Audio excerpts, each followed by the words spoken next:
Welcome back to How to Land a Seven-Figure Deal. Corey Goldstein has found success many sellers can only dream about. He's closed multiple seven-figure deals with strategic accounts in the last year. So, what's his secret? In episode 1, I asked Corey about how he gets in the room with these companies.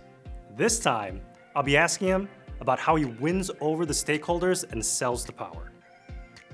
I'm gonna start off today with one of my boss's favorite questions, which is, how do you find your zen and all the chaos that happens around selling? I would say a lot of it starts with how you start your day, and what I do, again, weird, but it works for me, so don't judge me, Albert, Which is going to a track and lunging around the track and doing walking lunges while listening to like a podcast or an audiobook. And I think there's something very similar to like a runner's high when I'm lunging, where I like really hit that zone where everything's making sense to me and I can sort of center my thoughts to start my day. So I try to do that early on in the morning, and most of my best days have started with me lunging.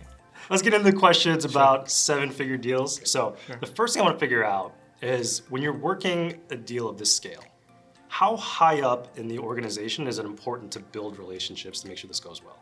Some of these global companies, it's gonna be tough to get the CEO of their company. They're almost untouchable. So as high as you can go is the easy answer, but how do you get there, right? And a lot of the times, my title is enterprise account executive or strategic account executive. It's not gonna get me there, which is fine. What I can do is empower our leadership, who have a C before their title, which is typically helpful, to go engage with these people with a valuable message.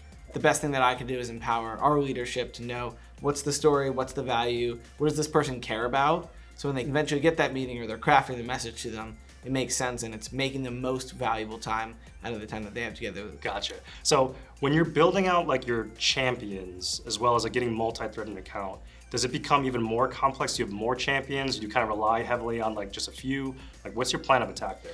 With I would say the larger of the two deals, my plan was go as wide as possible. Try to touch everyone I possibly can, because who knows what's gonna happen next. And so luckily for me, some of those people that I engaged with early on and consistently stayed in touch with were pushed up into the org, into a place of influence and power where they knew me, they knew the value, we already had an established relationship.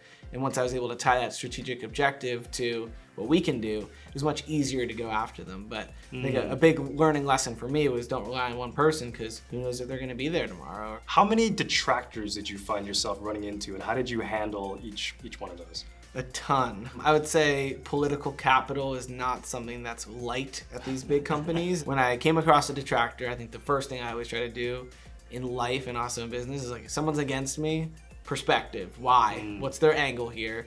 And then how can I best fight that? And so me going head to head and fighting fire with fire wasn't gonna work a lot of the time. So an analogy I like to use a lot of the time when it comes to competitors is with a tiger and a shark. So if a tiger is fighting a shark on land, tiger's gonna win every time. That's where they do their business, that's where they live, is on land. They can swim a little bit, but if they go into the water and they start to fight a shark is gonna win. And so with competitors, I always try to stay where I was more comfortable and not fight their fight, but fight my fight where I was more comfortable, and bring sort of that customer along to where I knew we could win, and not go over there where I thought there was a potential for us losing. I love that. That's huge. I'm sure our audience tuning in is probably really interested in any secrets that you deployed on these seven-figure deals. I would say like a big part of what I tried to do was what we call face in the place. Get in front of these executives in person and get in front of all these people in person.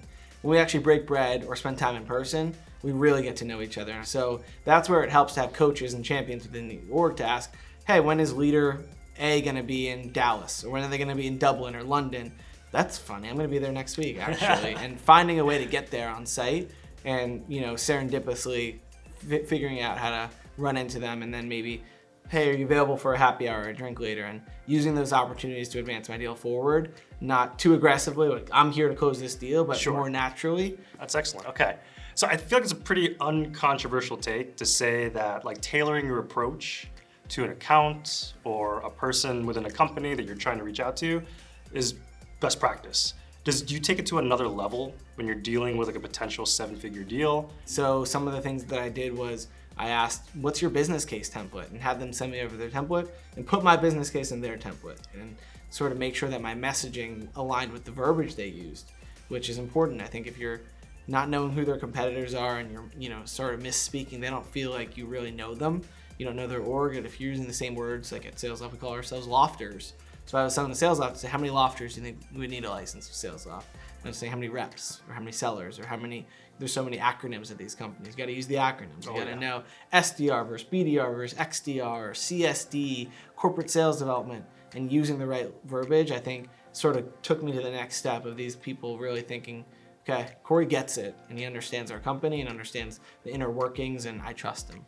Why do you think ultimately that did these accounts pick Salesloft, pick the offering that you put on the table?